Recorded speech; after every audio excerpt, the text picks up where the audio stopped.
Tapat ang Diyos sa Israel.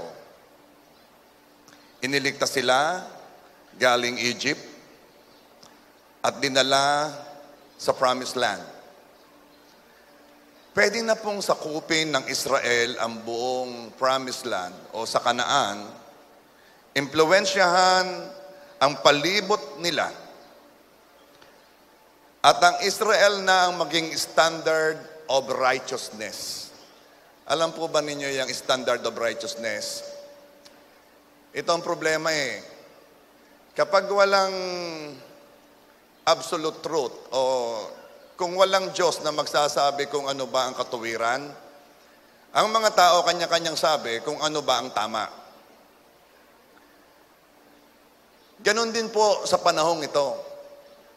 Iba't ibang kultura, pagpunta mo doon, ay di iba't iba rin ang kanilang sinasabi nilang ito ang tama. Hanggang ang Diyos ay mangusap sa Israel. Ibinigay ng Diyos ang batas niya. At sinakop na nga po ng Israel ang Kanaan. Napakagandang pagkakataon. May impluwensyahan ng Israel ang palibot niya, ang katabing bansa, at masabi ang standard of righteousness ng Diyos. Maiipatupad nila ang moral standard ng Panginoon. Pero, mas pinili nilang sila'y makapareho ng mga katabing bansa. Sabi ng Diyos, Israel, hindi kayo tulad nila. Kayo'y peculiar people unto me. Kayo'y different, unique. Pero ginaya pa rin nila ang kultura ng mga paganong bansa. Sinasamba pa rin nila ang tunay na Diyos. Walang problema doon. Ang problema, isinama din nila ang mga Diyos-Diyosan ng mga lugar na pinuntahan nila. Isinama nila sa kanilang sinasamba si Baal at si Asherah ng bansang Kanaan. Ang Israelita po hindi na alipin ng mga Egyptian, pero naging alipin ng mga false gods, ng mga dinatna nila. Hanggang isang araw, merong itinayong tao ang Diyos. Ang pangalan niya, Elijah. Kindly say, Elijah. Na ginamit ng Diyos para ipakita ang kanyang awesome and unstoppable power. Ito po ang title ng i-share ko sa inyo. God's awesome and unstoppable power. At basahin ko po sa inyo yung sunod ng mga verses. At least nasabi ko sa inyo yung background ng istorya. 1 Kings chapter 18 verse 17. Bago po ako magpatuloy, let's pray. Father God, again, we offer to you everything we do today. Thank you for holding everything in order, touching my tongue and touching the hearts of the people. Lord, you are welcome. This is for you. You are our audience. And I declare the victory of Jesus and the defeat of the enemy. In Jesus' name we pray. Everybody say, 1 Kings chapter 18 verse 17. Nang makita ni Ahab si Elias, meaning si Elijah, sinabi ni Ahab sa kanya, ikaw ba iyan? Ikaw na nanggugulos sa Israel? Si Ahab po, ang unang hari ng Israel na yumapos sa ugali ng mga pagano. Kasi napangasawa po ni Ahab si Jezebel. Sino ba si Jezebel?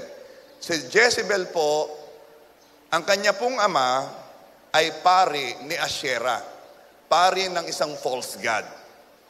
At hinikayat ni Jezebel si Ahab na gumawa ng mga altar para kay Baal at kay Asherah. Imagine the influence of a wife to a husband. Si Ahab, na nakakakilala sa tunay na Diyos, na-influensya ng kanyang asawa. So ituloy po natin ang pangyayari, ang kaganapan dito. Verse 18. Siya'y sumagot, meaning si Elijah, hindi ako nanggugulo sa Israel kundi ikaw at ng sambahayan ng iyong ama, sapagkat iyong tinalikuran ng mga utos ng Panginoon at sumunod ka sa mga Baal.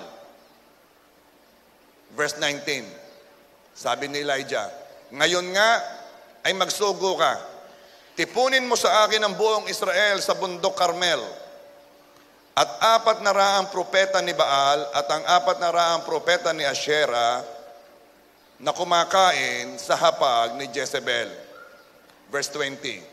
Kaya't nagsugo si Ahab sa lahat ng mga anak ni Israel at tinipo ng mga propeta sa bundok Carmel. Verse 21, si Elias ay lumapit sa buong bayan at nagsabi, hanggang kailan kayo magpapatalon-talon sa dalawang magkaibang kuro-kuro? Parang, hanggang kailan ka kayo maninindigan? When will you stop jumping from one thought to another, from one idea to another, from one God to another? Hanggang kailan? And then, idinagdag ni Elijah, kung ang Panginoon ay Diyos, sumunod kayo sa Kanya. Ngunit kung si Baal, ay di sa Kanya kayo sumunod. At ang bayan ay hindi sumagot sa Kanya kahit isang salita. Para sinasabi ni Elijah, abay magpasya kayo, hindi naman pwedeng dalawa sinusunod. Kung ang Diyos ang inyong Panginoon, ay di siya sundin. Alam po ninyo, this happened long time ago, pero still very relevant sa panahong ito. Marami pa rin Diyos-Diyosan ngayon.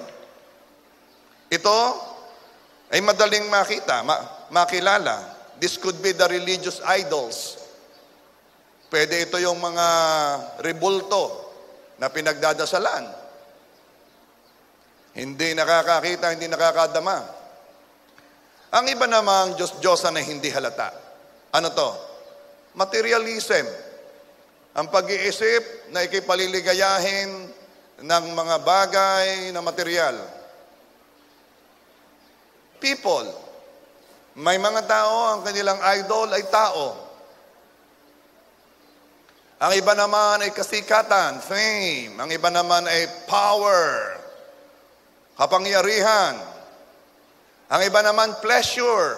They will do anything and everything para lumigaya, sumaya. Kung ano mang pwede magpasaya sa kanila, gagawin nila. At ito'y nagiging Diyos-Diyosan. At ang tanong ni Elias o ni Elijah, hanggang kailan kayo magpapalukso-lukso sa dalawang idea? Hanggang kailan kayo hindi maninindigan? When will you stand for the righteousness of God? Minsan po, ang Israelite sinusunod ang Diyos. Minsan hindi. Kaya sabi niya, hanggang kailan kayo magpapalukso-lukso sa dalawang kaisipan? Kung ang Panginoon ay Diyos, sumunod kayo sa Kanya. Ngunit kung si Baal, sa Kanya kayo sumunod. Sino ba talaga? Matagal-tagal na rin po akong pastor, and I have ministered to many people. I have known so many people. At napansin ko po, iba't iba ang paglago ng Kristiyano. Merong noong na-born again, tinanggap ang Panginoong Jesus, para bang ang bilis ng kanyang pagnanasang makamukha ng kanyang sinasamba. Makamukha ng Panginoong Jesus. Meron namang medyo mabagal. Yung bang na-born again noong 1960, parang wala ka na halatang pagbabago, 1970 na, 1980, 1990, 2000 na, 2010, parang bagang wala pa rin, ano. Pero, okay lang. May kanya-kanya yung, may kanya-kanya talaga yung journey eh. Pero, isa po ang aking napansin. Ano ang pagkakaiba ng mga taong kaagad ay nanindigan o pinili ang Diyos? Ano ang ginawa nilang kakaiba doon sa mga tao na nagpalukso-lukso? What's the difference? Ito po. Itong mga taong ito ay nagpasya. Kindly say, pasya. Yun lang yon. Quality decision. Pagpapasya na alam ang repercussion o alam ang consequences o alam ang kapalit ng kanyang pagpapasya. Pagpapasya na nagsasabing kung si Jesus ang pinili niya, ibig sabihin, iiwan ko ang iba. Dito nagkatagalan. Dito ang iba hindi agad nakahakbang. Dito ang iba hindi agad nakapanindigan. At ito ang nakita kong difference. Hindi po kung gaano ka kasama nagsimula.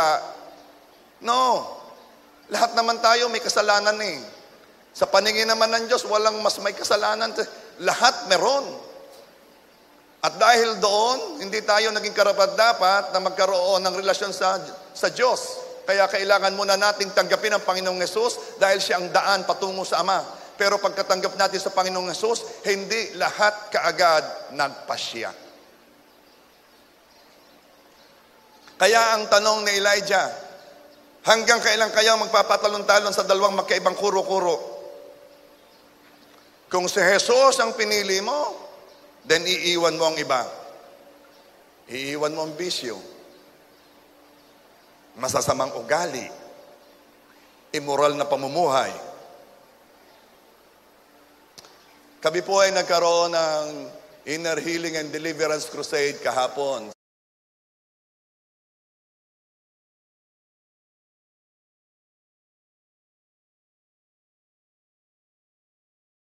Sa Rosario. Praise God, napaka-ganda ng pinakita ng Diyos. A very victorious God ang nakita ng mga tao. Ang daming gumaling, ang daming na-deliver. Meron po doong isa na nagsabi sa akin, i-deliver mo nga ito sa maugali, i-deliver mo nga ito. I-deliverance mo. Sabi ko, alam mo, walang tao ang madi-deliverance maliban siya'y magpasya na. Walang tao ang pwede mong palsin ng demonyo o kung ano man, kung ayaw naman niya. Di pa alasin. Gusto ko pa naman. Parini ulit demonyo. Sasayangin mo lamang ang laway. Kaya tapos sabi sa anong gagawin? Kailangan mo na siyang ma-in love kay Jesus. Kailangan mo nang may love. Kaya ako, napakatyaga ako eh. Sa biyaya ng Diyos, I never look down at anyone. Gusto ko nga mga kasama yung mga medyo pilyo eh. Gusto ko mga kasama yan eh. Alam ko, I've been there. Pag taga-Rosario kayo, ang kasama nyo 90% pilyo. Alam ko rin ang liko ng bituka, sabi nga they are good people. They are good people. Kaya lamang, minsan, their environment forced them to be who they are.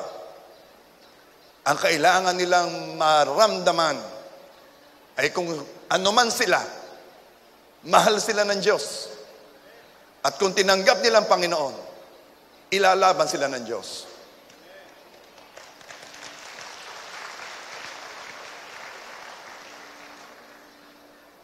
Magpasya. Ngunit maraming sagot sa mga taong tinatanong ay tulad din ng sagot ng Israelita. At ano ba ang sagot ng Israelita noong sila natanong ni Elijah? At ang bayan ay hindi sumagot sa kanya kahit isang salita. Nung tinanong, hanggang kailan ka kayo magpapatalon-talon sa dalawang magkaibang kuro-kuro? Walang sumagot. Ayaw magpasya. Ayaw mamili. Kapareho pa rin ngayon. Sabi ng isa, Pastor, saka ako magpapasya kapag malapit ng mamatay. Ang tanong ni Elias na hanggang kailan, ang sagot ay katahimikan. Yan din ang tanong ng Diyos sa atin ngayon. Hanggang kailan? Hanggang kailan ka magpapalukso-lukso sa dalawang idea? Tuloy po natin.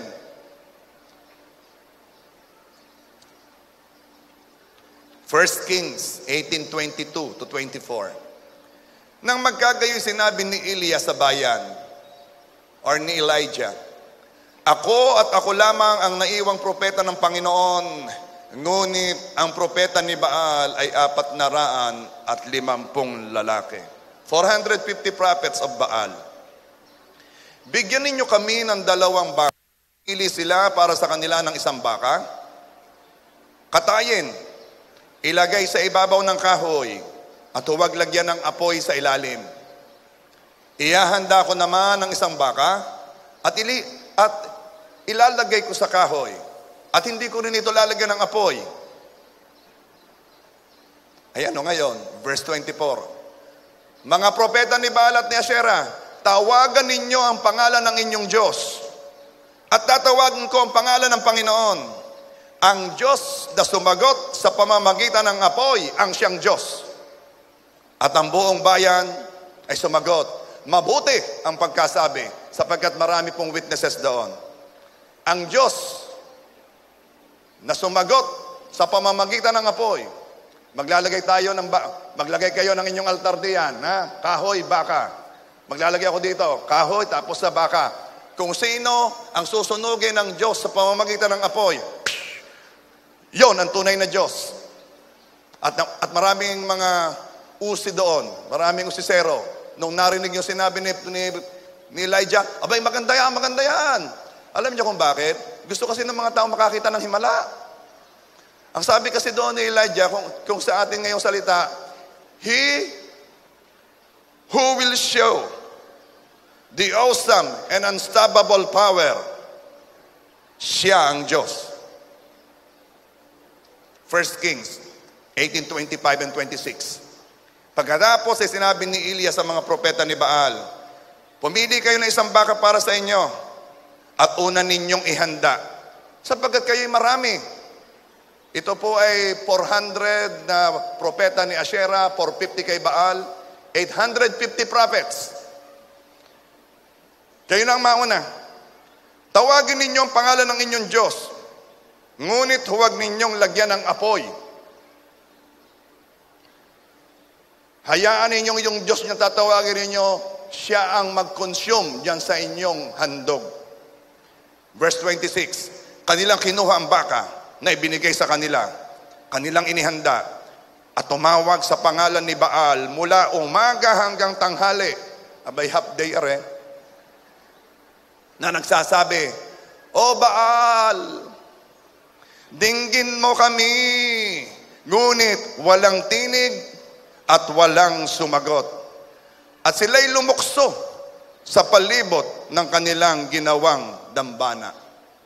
Alam po ninyo, pag binabasa, para lang pero kung kayo nandoon, you will be amazed sa pangyayari. Okay. Nandito si Elijah. Hinahamon ko kayo, ha? Maglagay kayo ng kahoy. Maglalagay ako ng kahoy. Kung wala kayong makita, miski kukulamber, lagay nyo dyan. Kuha ng baka. Sige, ilagay sa ibabaw.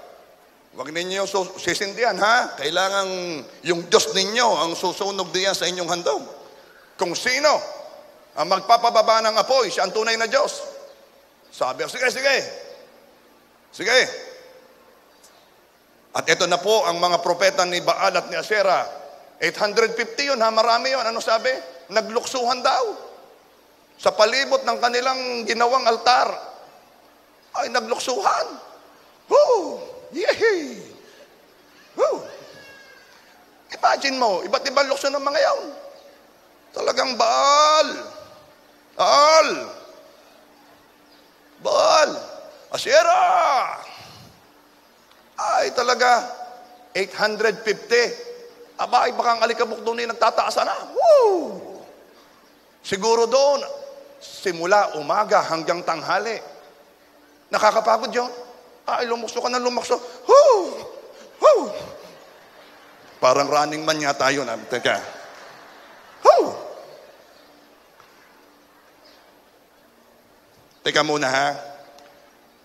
Ano ang gagawin upang makita ang God's awesome and unstoppable power? Ano bang dapat gawin? Una, manampalataya. Kindly say, have faith. Confident po si Elijah sa kanyang Diyos. Paano ko nasabi yon? Kasi pinaunan niya ang mga propeta ni Baal. Alam ba ninyong repercussion nito? Kung meron na kahit isang posporo ang malaglag at nagkataong dumikit doon sa talagang kahoy na tuyong-tuyo at nasilabyaw, lagaw, patay. Si Elijah, patayin na si Elijah down. Hindi na makakasubok si Elijah. Kaya mahalaga kung sinong mauna. At pinauna ni Elijah ang mga propeta ni Baal. Confident na confident si Elijah.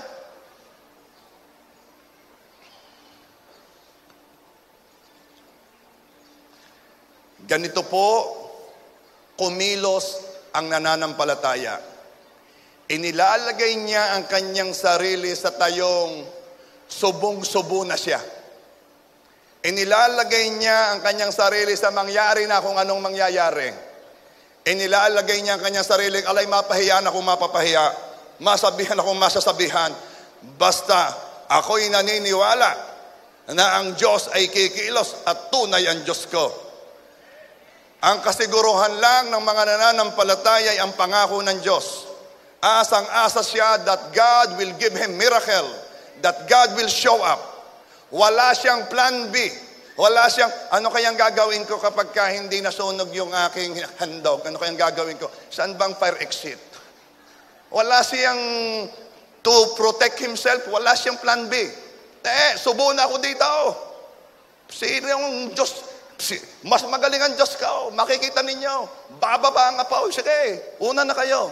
Napaka-confident ni Elijah. Kung ikaw ay nananampalataya, kailangan ilagay mo ang sarili mong subong-subo ka na. Subong-subo ka na.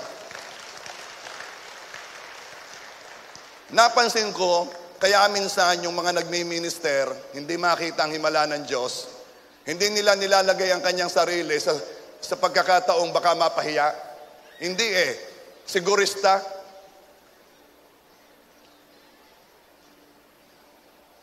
Doon sa Inner Healing and Deliverance Crusade namin kahapon, may pinag-pray akong yung may tungkod. Yan ang nangyari sa inyo. Kayo kayo na-stroke. Hindi basta na lang nagkagana. Kailan? Matagal na ho.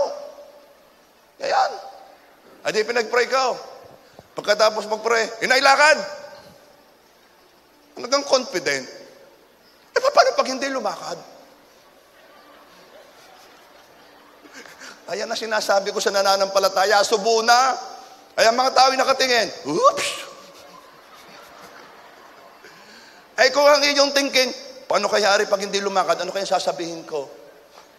Magsisimula kayo sa kasalanan. Dumali. Subo na. Subo na, subo. Inailakad. Bilis-bilis ng lakad, bilis-bilis. Sige pa, inay. Oops, tuloy ko din, inay. Lakad pa. Aba? Yung kanyang tungkod din naiwan na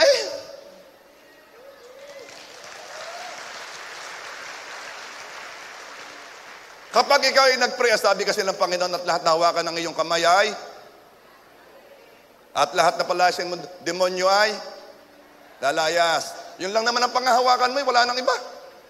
Ayun lang. Sabi ko, merong mga ibang narinig ako, hindi naman JA1, ay nagpapatotoo. May pinagaling daw siyang bulag.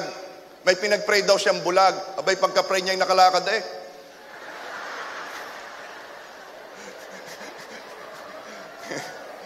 Sabi ko, alam mo, ang mga JA1 hindi nagbibiro ng ganon.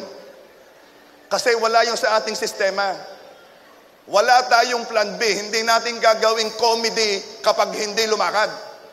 Bakit? Naniniwala tayo, pag pinag-pray natin, lalakad yan.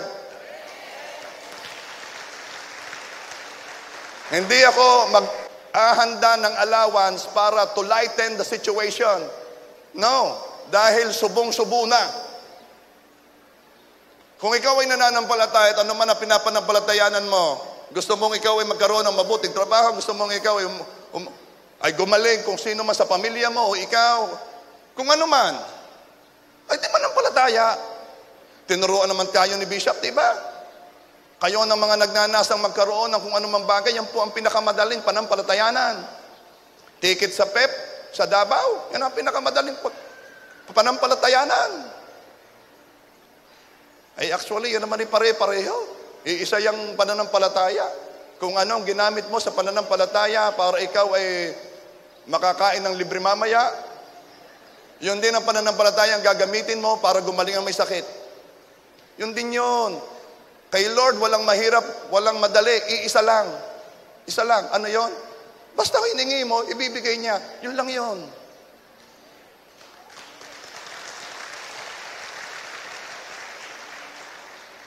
First Kings 18:27.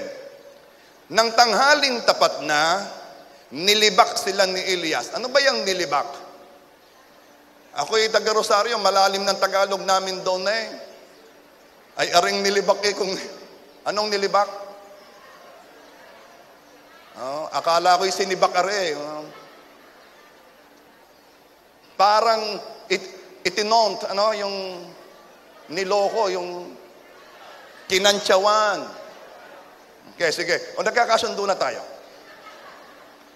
Na sinasabi, sumigaw kayo ng malakas, sapagkat siya ay isang Diyos, baka siya'y nagmumuni-muni, baka nananabi, o nasa paglalakbay, o baka siya'y natutulog, kailangang gisingin.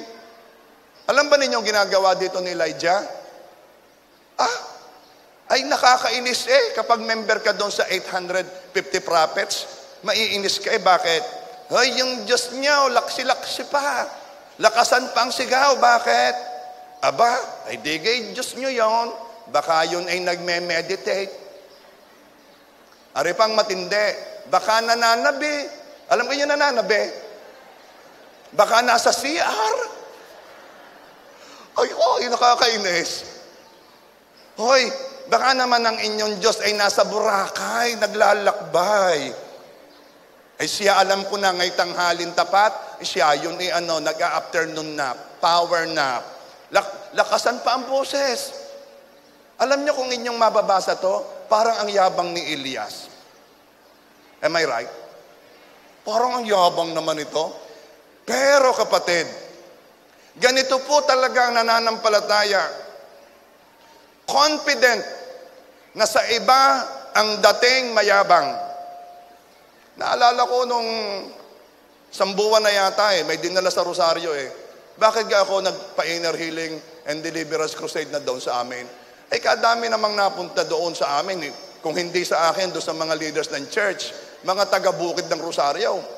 Ay biro ninyo, idadalhin sa ospital. Sabi ng ospital, abay, huwag niyo dalhin dito saan? Doon niyo dalhin sa JA1.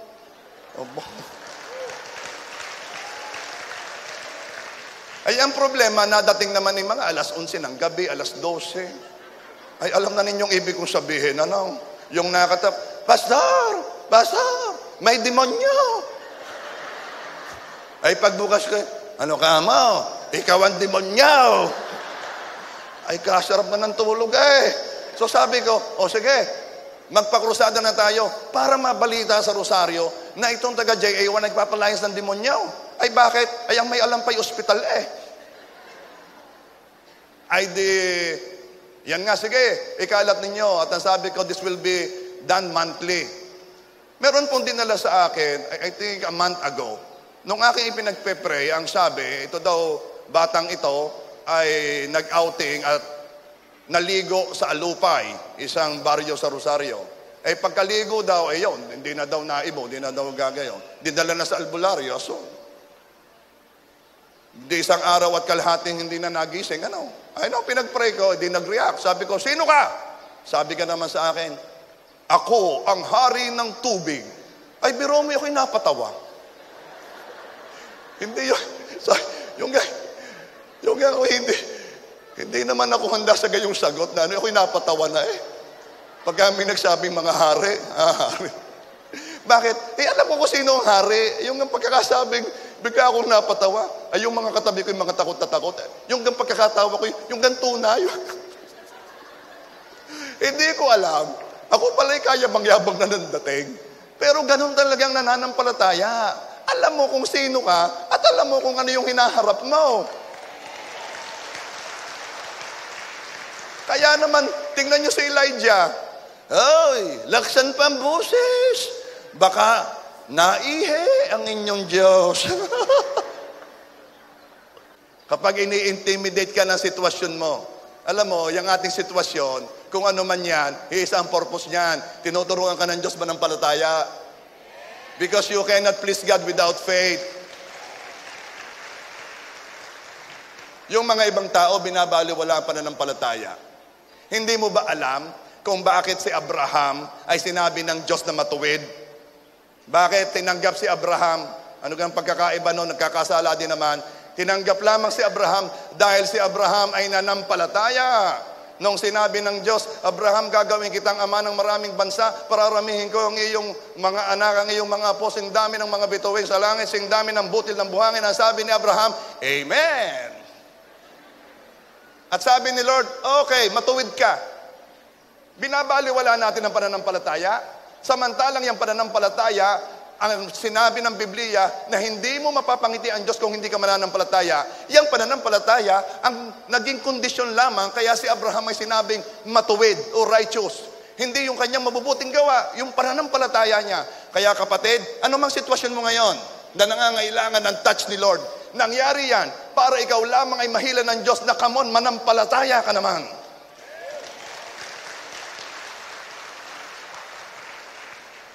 At kung ini-intimidate ka ng mga sitwasyon mo, sabi na sitwasyon mo, hindi mo kaya yan, hindi mo kaya yan. Anong gagawin mo? Aba, alam mo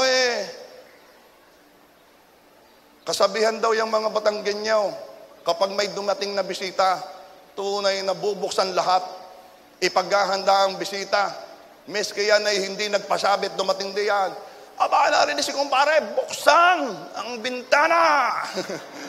Wala nang mabuksan na buksan, sige. Tayo daw mga Batanggenyaw, kapag nagbaysanan, ay nako, naglalabasan ang mga pirang, kinuha sa alkansiya. Lalo na't magsasabitan, yung pahaba ng gayaw. Aba, ay sa gagaling naman ng iba, nagpapalit ng tigba 20, di kahaba-haba nga naman. Ay ibig ko sabihin, ay tayo ay medyo, ang dating natin ay mayabang. Pero alam mo ba kung bakit? Yun ay depende sa tingin mo Pero ito ang tingin ko Ang tingin ko ito, hindi tayo nagpapa-intimidate. Kalaki ng gagasusin. Hindi tayo nagpapa-intimidate sa gastos. Kaya hindi mo halata yung sa pestahan, hindi mo halata na lahat ng handa ay utang.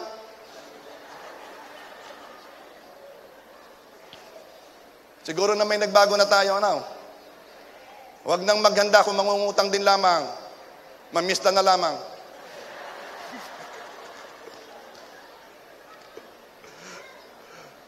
Pag ini-intimidate ka na sitwasyon mo, hindi mo kaya yan. Ito lang. Hindi ko ito. Meron bang mas mahirap pa dito? Di mo afford yan. Anong hindi afford? Meron bang mas mahal pa? Pag ini-intimidate ka na sitwasyon mo, hindi mo mapapag-aral ang mga anak mo. Mag-i-scholar pa nga ako ng kapitbahay. Hindi mo mababayadan niya sa sakyang binili mo. Dadagdagan ko pa nga. Kami nagpapagawa doon sa Rosario ng church. Alam naman nyo yun, Kakoy nagpapagawa kami sa Rosario ng church. Parang hindi nyo alam Lord, makaramdam po sila. Inaalis ko ang mga pusong matitigas. So, magpapalagay kami ng transformer. Kamahal-mahal naman yung transformer. Akala ko yung mahal, mas mahal pa. Kamahal pa rin pala ng cable. Basta madaling sabi, mga 2 milyon. Ay sabi na wala, hindi pa nyo may ilagay yan. Pag binubulungan ako ng kaaway ng gayaw, sabi ko, isasabay ko pa nga ang basketball court, isasabay ko pa ang parking at saka ang painting. Bakit? Pag ikaw ay nananampalataya, kailangan, alam mo, kung sino ang Diyos mo. Alam mo, ang Diyos mo, ang nagpapababa ng apoy.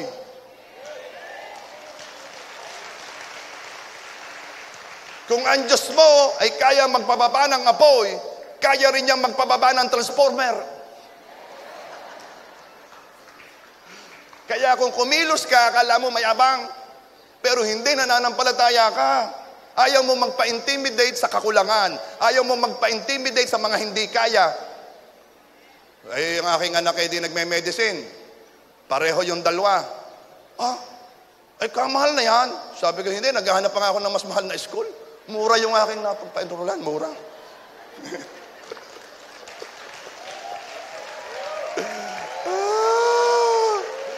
Ay, pag ikaw ay nagpatalo sa sitwasyon, kamahal na yan ngayong babayadang yan. Ala, ikinuha ko pa nga ng kondo, tigisa yung dalawa. Ayang day makakatapos. Anong makakatapos? Pagkatapos ng dalawang yan, ang sunod kong pag-aaralin, si Pastora, medicine din. Alam mo, ano bang ibig sabihin? Huwag mong lagyan ng puwang ang takot.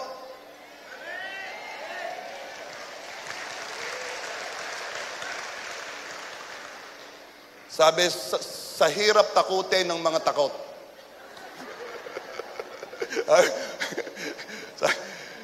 Alam mo yung 850 na nag-iikot doon sa ano? Hoo! Hoo! Hoo! Hoo! Hoo! Hoo!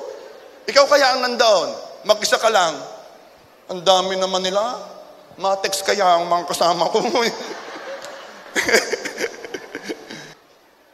Sinadya ni Lord John. Mamaya sasabihin ko sa inyo kung bakit. Letter B. Di ba yung letter A ay have faith, manampalataya? Letter B. Understand na napakahina ng pinakamalakas na kalaban. Understand. Makikigayon lang ako pag ako'y lampasan ng oras. Napakadami kong adlib. Ay, check ito yan. 1 Kings 18:28-29. At sila'y nagsisigaw ng malakas. At sila'y naghiwa sa kanilang sarili ng tabak at mga patalim ayon sa kanilang kaugalian hanggang sa bumulwak ang dugo sa kanila. Matindi itong mga propetang ito. Naghahanap nga po pala ng members ng mga propeta ni Baal at ni Asherah. Simple lang naman, magpapabulwak kayo ng dugo. Kahigpit ng word, bulwak kayo, bulwak. 29. Nang makaraan ng tanghaling tapat, sila'y nagngangawa hanggang sa oras ng paghahandog ng alay sa hapon. Nagsimula umaga, nagtanghali, umabot ng merienda ng hapon. Ngunit wala kahit tinig, walang sumasagot, walang nakikinig. Sige, ito ang pangyayari. Baal, Asherah, nag-orasyon. Ginoo Maria, pupunuhan grasya. Pagkatapos, nagritual pa. At nung walang sumasagot, ginawa na nila ang ultimate. Naglabas na sila ng anong nilabas nila? Tabak? Hindi. Tagapatangas nga. Balisong. Nagpabulwak ng dugo.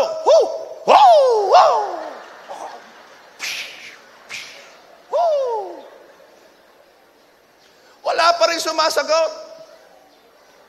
Ako yawang-awa sa mga propetang iyon. Sayang yung dugo. Sana'y dinonate sa Red Cross. Sila'y nanalangin, sumigaw, sumayaw, sinugatan ng sarili. Sinubukan lahat ng orasyon, ritual na nakasanayan nila, pero walang nangyari. Hindi sumagot si Baal. Kasi ang Baal na ito isa lamang demonyo. Yo. Bakit kaagad tinanggap ng mga propeta ang hamon ni Elijah? Hindi nyo natatanong? Bakit kaya nung naghamon si Elijah? Sige, kung sino magpapababa ng apoy, siya ang tunay na Diyos. Bakit tinanggap agad noong 850 prophets? Kasi ang gawa ng demonyo noon ay pangkaraniwan lamang. Normal silang makakita ng gawa ng demonyo. Remember, yung magicians ni Paraon na na-encounter ni Aaron at ni Moses. Mababasa ninyo ito sa Exodus chapter 7. Pero ito po ang pangyayari. Pumunta si Aaron at si Moses. Sabi ni Moses, Aaron, nandito tayo, nakaharap tayo kay Paraon. Pakitang gilas ka nga, ipakita mo kapangyarihan ng ating Diyos. Tinapon ngayon ni Aaron ang kanyang tungkod. Naging ahas. Nagulat ang mga nasa palasyo ni Paraon. Woo! Si Paraon, tinawag ang kanyang mga magicians. Mga mangkukulam, parito kayo. Sige, pakita rin kayong gilas. At sila'y nagritual. Aba, nagtapon din ng tungkod, naging ahas din. Noon po, pangkaraniwan ang gawa ng demonyo. Pero itong pagkakaiba. Nung naging ahas, ang tungkod ng mga magicians ni Paraon, kinain ng ahas ni Aaron. Nilunok. Sinubo.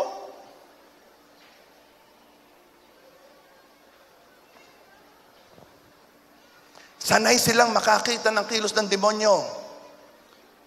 Kaya nag-e-expect ang mga propeta ni Baal at ni Asherah na si Baal ay magpapakitang gilas at patutunayan ang kanyang sarili. Pero sa oras na yon, walang maipakita ang demonyo. Bakit po? Ano mang ginagawa ni Satan, pinayagan lang ng Diyos yon. Kung may ginagawa ang kaaway na akala mo'y napakamakapangyarihan, kung meron kang problema na para bagang napakalaki ng dating sa iyo, tulad ng kakulangan, kahinaan, walang trabaho, di makapag-aral, financial problem, sakit karamdaman, di pa gumagaling ang sakit, magugulong relasyon. Huwag mong ikwento sa iba as if napakalaki noon. Bakit?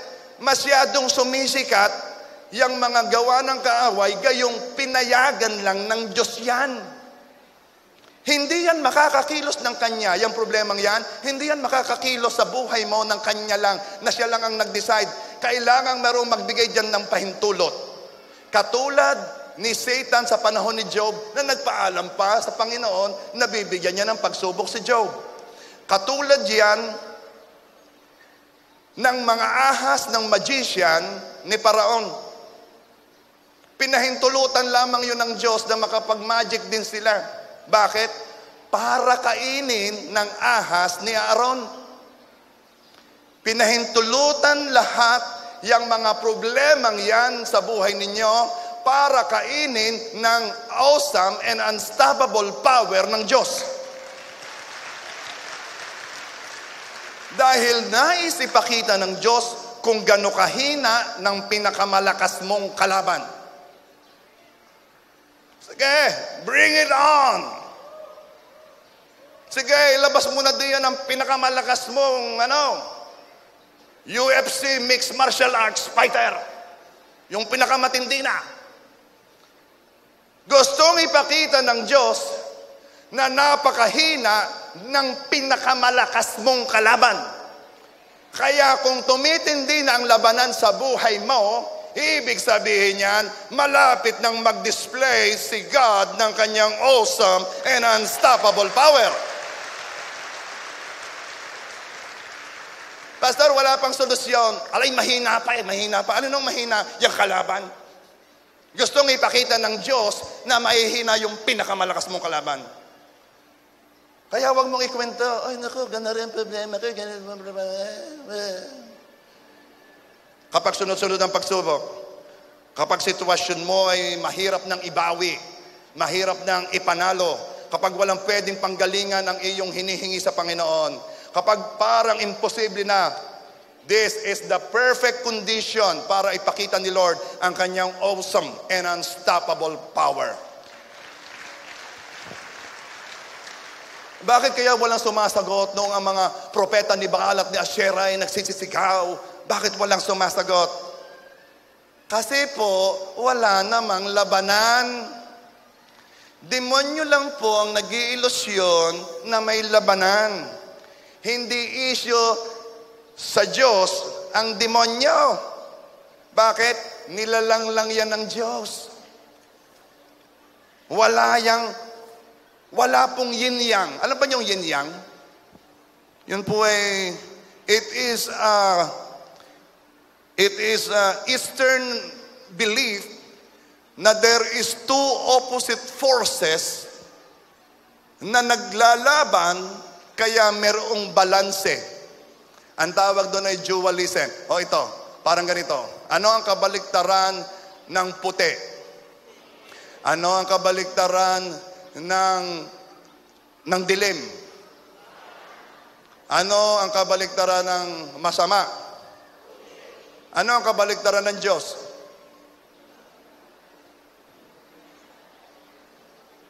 Alam na. Sabi ng iba, si Satan po. Sino may sabi sa'yo? Walang kapantay ang Diyos. Wala siyang opposite. Si Satan, maaaring ang kabaliktaran niya, si Michael Archangel. Pareho silang arkanghel. Pero ang Diyos, walang kapantay. He is way, way above everything else. Maraming nag-iilusyon nakikipaglaban sa Diyos. Napapatawa lamang ang Diyos. Walang pwedeng makipaglaban sa Diyos. Because all of these are just creation of God.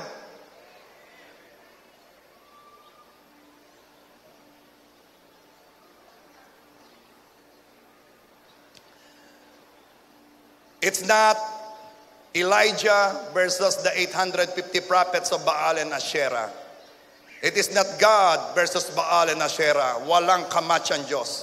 Kapag ang laban ay sa Diyos, walang labanan. Walang versus. You know, kung ano ang ipinapakita sa inyo ng pangyayaring ito, gusto lamang ipakita ng Diyos sa iyo kung gano'n siya kapangyarihan. At mamaya gusto niya iparamdam sa iyo na yung kapangyarihan iyon ay nakatira sa puso mo. Many Christians who are supposed to live a victorious life are living a defeated life. Halatang halata sa kanilang mga imik. Halatang halata sa kanilang mga kilos. Come on, Christians. Kung meron dito sa mundo na dapat kumilos ng confident na hindi nagpapadala sa mga sitwasyon ng buhay, kayo yon. Kung meron dapat lapitan ng mga nasa mundo, kayo yon, tayo yon. Kung meron dapat magpakita ng stability, magpakita na we are very confident sa ating pinaninindigan. We are very confident of our God. Walang iba, tayo yon. Huwag mong hayaan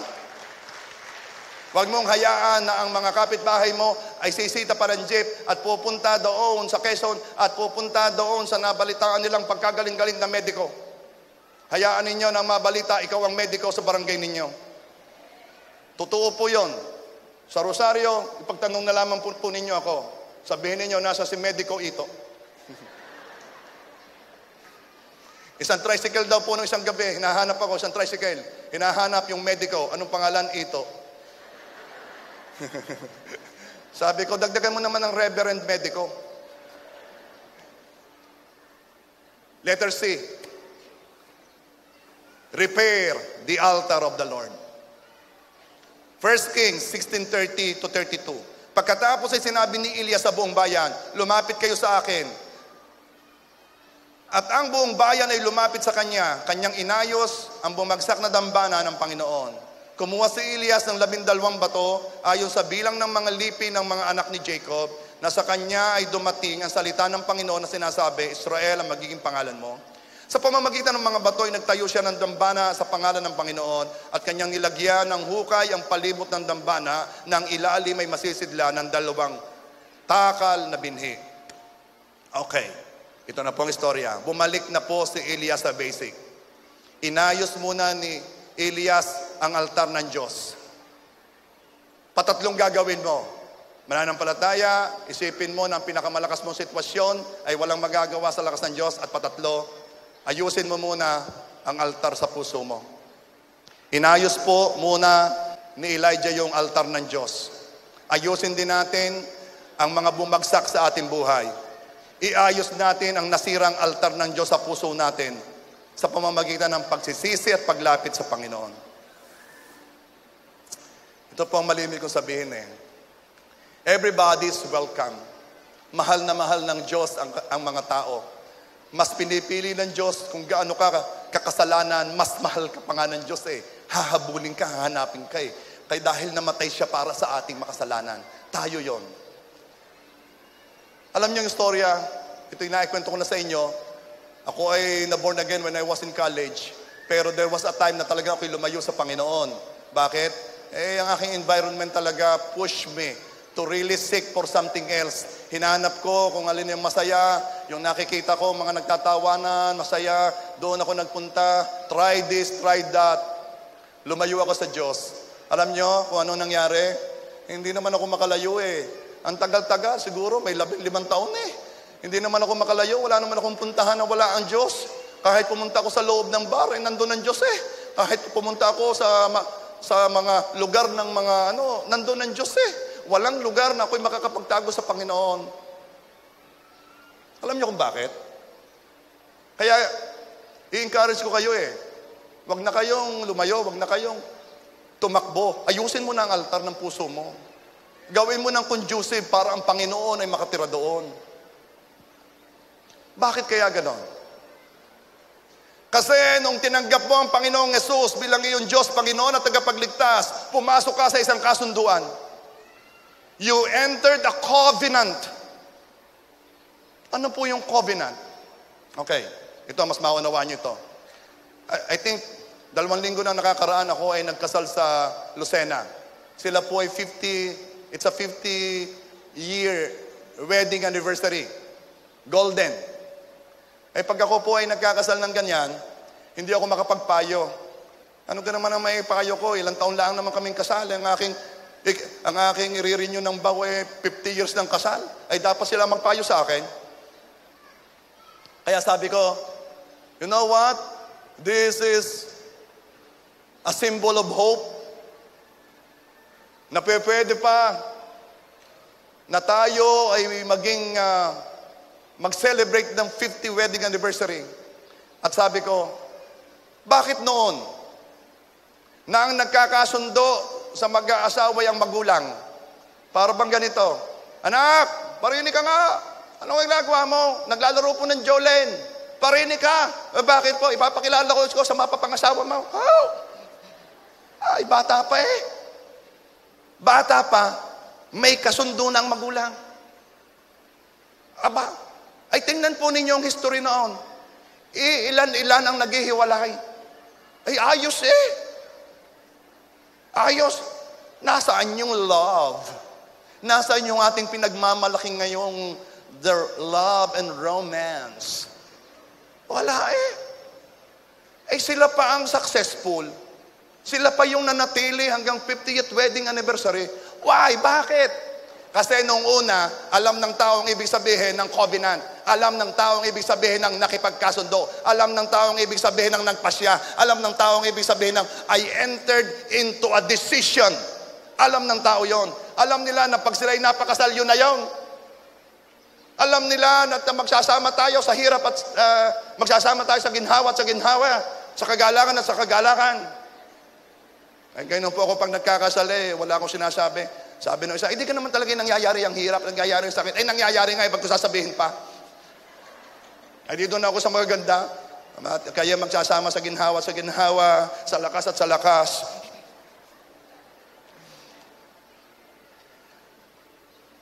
Ito po Why is it na kahit lumayo ka sa Panginoon, hindi ka makakalayo? Kasi noong tinanggap mo ang Panginoong Yesus, you entered a covenant with God. Ang problema ay ito. Hindi pala problema, ang masaya ito. Kung ikaw, hindi mo alam ang pinasok mo, alam ng Diyos ang pinasok niya. Alam ng Diyos na nung siya'y nakipagkasundo, yay hanggang dulo. Para yan si Captain America. Nung sinabi niya kay Winter Soldier, naku, hindi pala kayo nunod na sine. Huwag kayong gagaya sa akin, I will be with you till the end of the line. Sabi ng Diyos, nung nakipagkasundo sa iyo, Nung sinabi mo, Panginoon, at nung sinabi mo, ipayak-iyak ka pa, Panginoon, ikaw ang aking Diyos, Panginoon at tagapagligtas. Sabi naman ng Panginoon, okay, kasundo, deal. At ikaw ay medyo nakakita uli ng mga dati mong buhay. Yan na naman. Ang Panginoon, nung pumasok sa kasunduan sa iyo, desidido siya. Ang aking anak, napapalayo sa akin. Oops. I'll be there. I'll be there. Just call my name and I'll be there.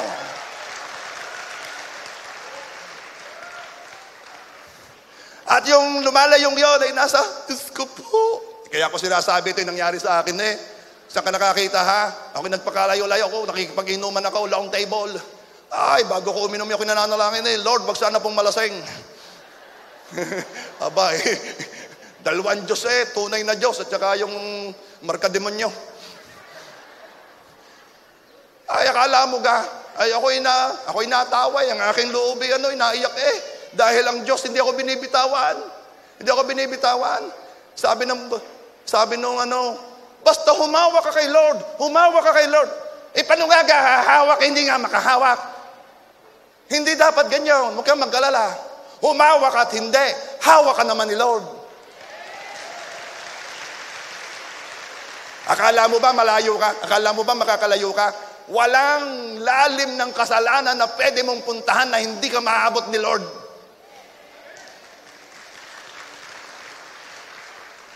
Ito po ha, hindi kasi ino-honor ng iba yung covenant eh. Hindi alam nila kung anong ibig sabihin ng covenant. Nung unang panahon, kapag nakipagkasunduan ka, ito po ang ibig sabihin. Hahati po sila ng baka. Hahati ng baka. Sa gitna. Yung paghahatiin yung dalawang hati. Palalakarin ka doon. Nakipagkasunduan ka ha, palalakarin ka doon. Ang sasabihin mo, kapag sinuway ko ang kasunduan, mangyari nawa sa akin ang nangyari sa bakang ito.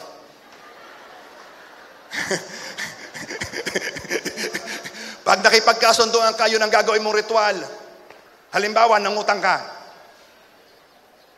O sige, magbabayad ka ha. O sige, o are, gagawa tayo ng ritual. Bahati tayo ng baka. Teka, mahal ang baka. Kambing na lang. Sige, lakad. Pag di ko binayadan, mangyari nawa sa akin ang nangyari sa kambing na ito. Eh, tayo napasok sa covenant, di natin naintindihan eh. Ang Diyos, pag pumasok sa covenant, alam niya kanyang pinasok. Hanggang dulo, paninindigan ko yung kasunduan natin. Hindi kita alpasan, hindi kita iiwan. Kung may pinangako ang Diyos sa iyo, hanggang dulo yan. Kung sinabi ng Panginoon, aasin ko ang sakit sa iyong kalagitnaan. I will prosper you. He will continue with that. Ano mang sitwasyon. Are you there?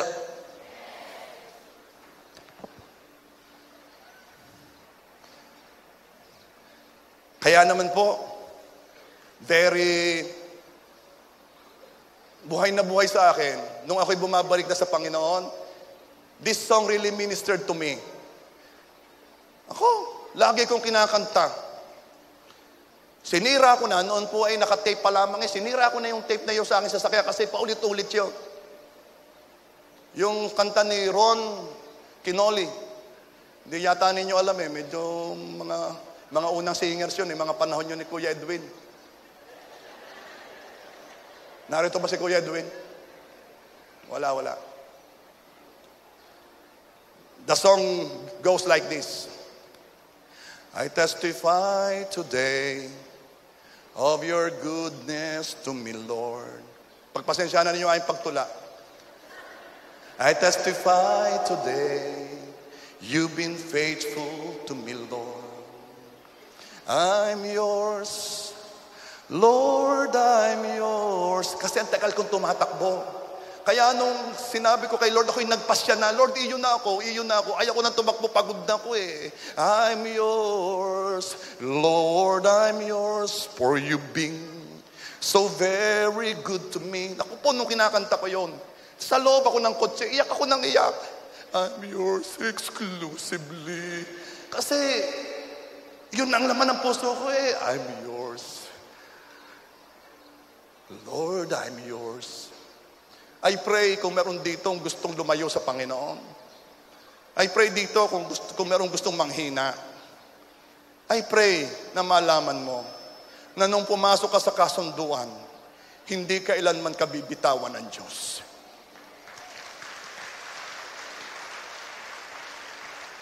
So repair the altar.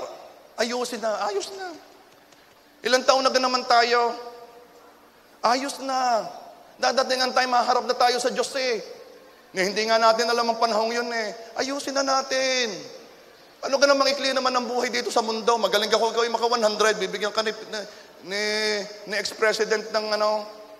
Hindi kayo may binibigay pag nakakabot yata ng 100 years old na. 100,000 ano? Sabi ng iba, sana pag nakabot ng 60,000. Nakabot na 70,000. Dumali na naman kayo. Napakaigli naman ang buhay dito.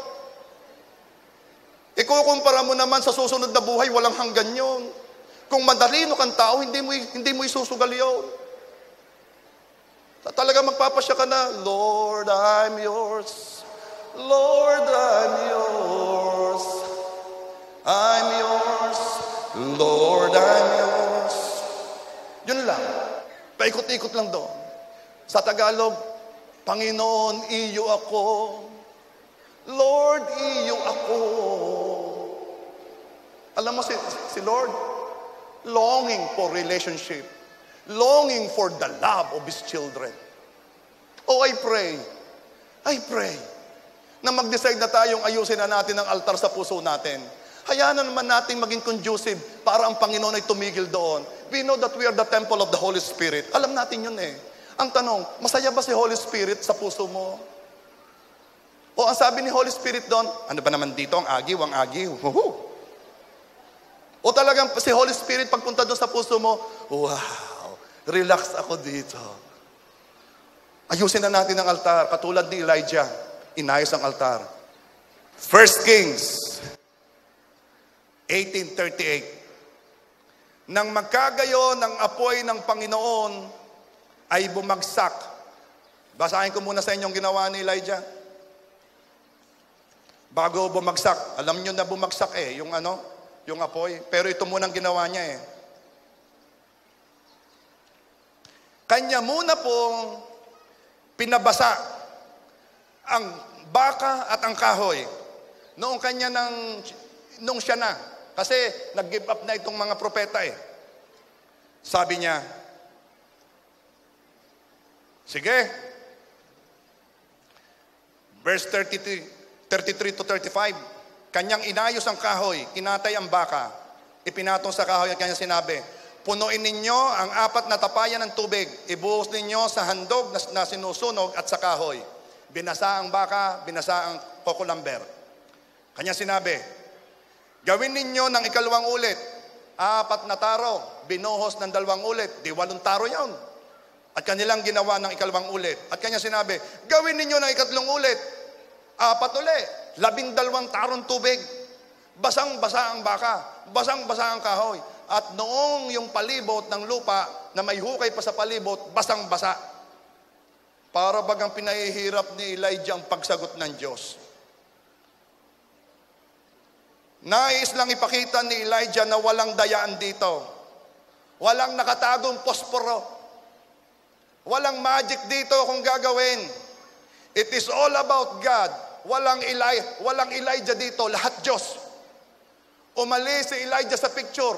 Ayaw ko na kayo mag-iisip na kayo dinaya kung ako'y nagtapon diyan ng posporo. Basahin yan. Miski magtapon ako ng posporo diyan, hindi yan masisilab dahil yan ay basa. At ano po ang nangyari?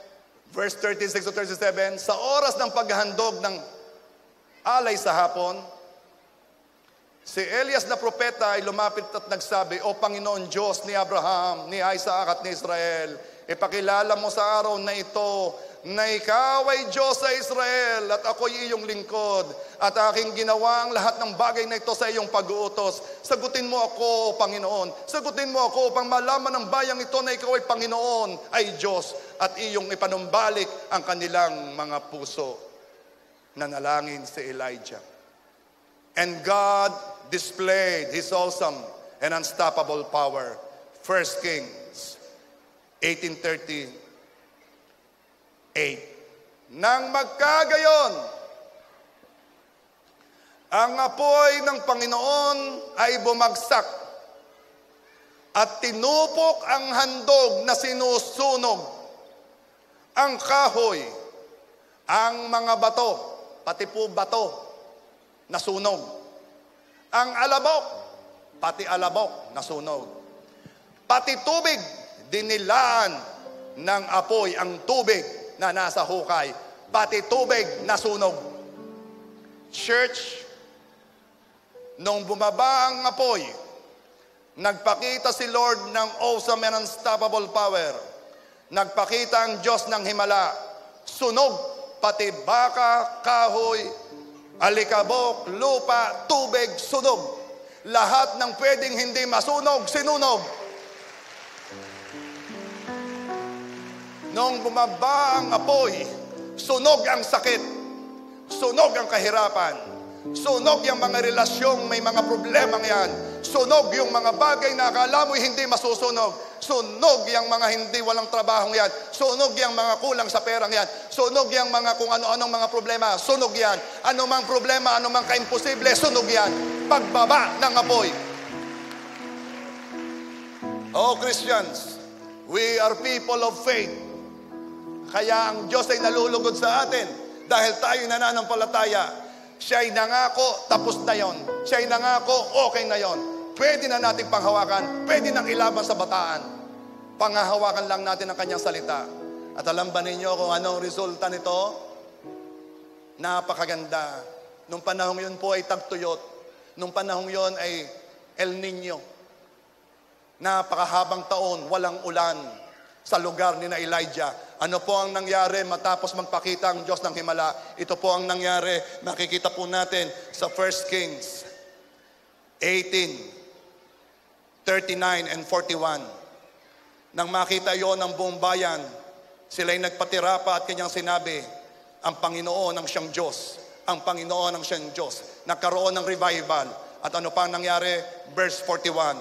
Sinabi ni Elias kay Ahab, umahon ka, kumain ka, at uminom, sapagkat may hugong ng rumaragasang ulan.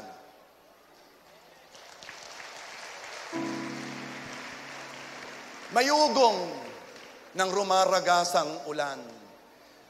For so many years, walang ulan, tagtuyo, puro problema, puro malas. For so many years, mga pangakong hindi nagaganap. For so many years, hinihintay mong gumaling, hinihintay mong mag-ayos ang relasyon. For so many years, walang pag-asa until one day, a man of God by the name of Elijah challenged all the works of the enemy. At sinabi niya, ngayon, kung sino magpapababa ng apoy, siya ang tunay na Diyos. Ngayong araw na ito, ipapakita ng Diyos ang kanyang awesome and unstoppable power. Ayaw ng Diyos na anumang sitwasyon ay i-intimidate ka. Ayaw ng Diyos na anumang problema ay akala mo'y nagmamalaki. Sapagkat sa araw na ito, ipapakita na ng Diyos na siya ang Diyos. Ipapakita na ng Diyos na siya ang Diyos. Ipapakita na ng Diyos. Sa araw na ito, marami ng Diyos sa buhay mo. Para bagang napakalakas ng mga bagay na yan. Yung mga bisyo, hindi mo matakasan. Yung mga masamang ugali, hindi mo mabago. Para bagang ang hirap. Yung mga addiction na yan, hindi mo mawaksi sa buhay mo. Well, sinasabi ko sa inyo, may ugong ng rumaragasang ulan.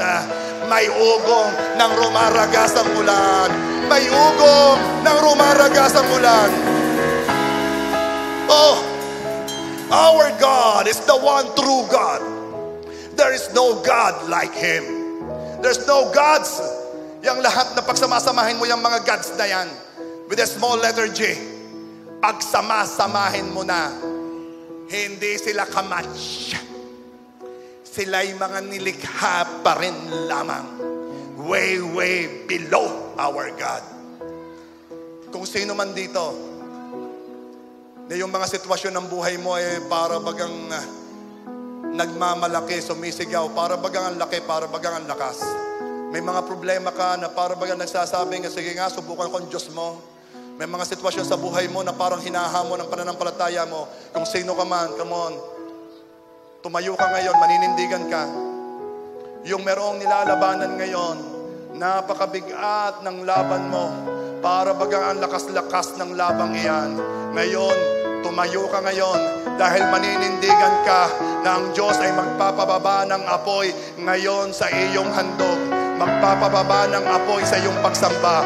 Ikaw na merong sitwasyong kinakaharap, ikaw ngayon ay tumayo. Maninindigan ka sa Panginoon. Maninindigan ka sa Panginoon. Maninindigan ka sa Panginoon.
Gagawin ka, prophetic ka, we cannot please God without faith.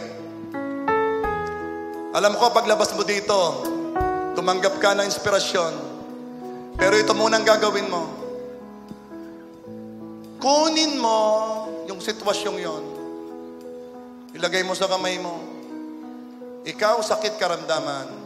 Ikaw, mga problema sa relasyon. Ikaw, kakulangan.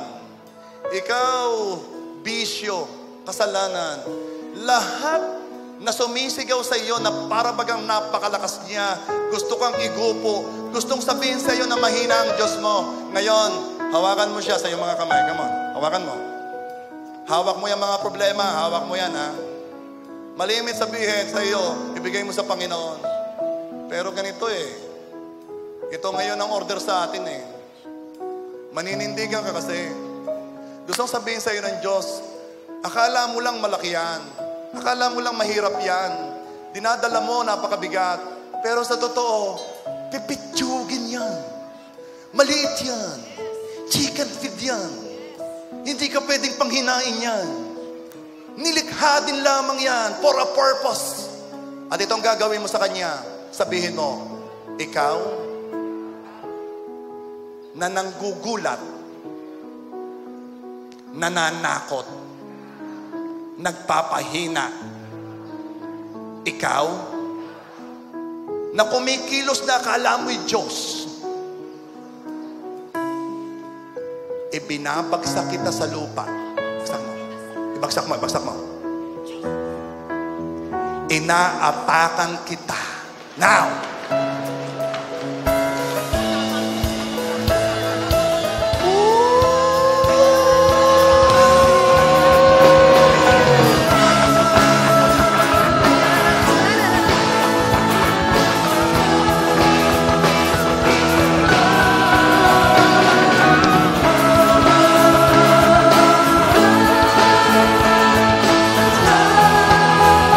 Sabay-sabay, ipagmalaki natin!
na talaga namang boses lalaki. Yung bang nagsasabi ng ako'y lalaki. Pero inaamin ko, ang Diyos ko, ang tunay na lalaki. He is greater, He is stronger. Kaya ang mga lalaki, pwede ba ipagmalaki natin? 1, 2, 3.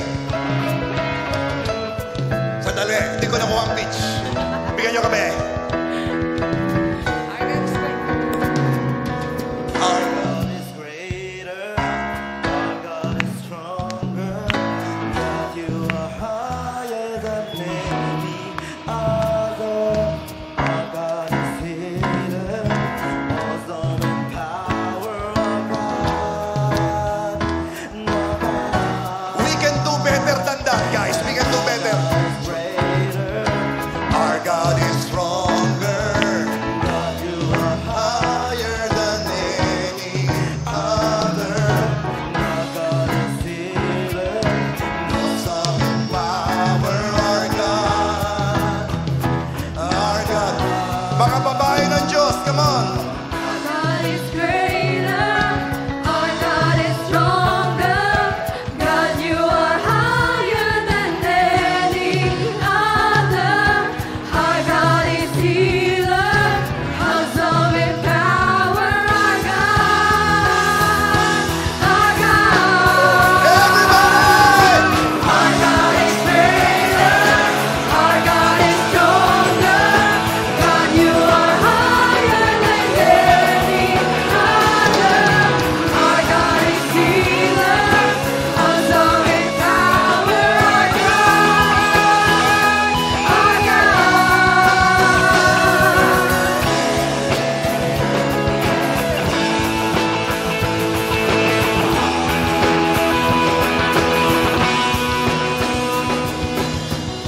O Panginoon Diyos, I know and we believe that as we sang that song, a very prophetic song, a song of victory, lahat ng mga sitwasyon na akala mo ay nagmamalaki sa buhay natin, ito ay durog na, ito ay basag na, wala itong magagawa. Because, Lord, you are greater, you are stronger. Salamat po, Panginoon. We give you the highest praise, honor, and glory. In Jesus' name, Amen.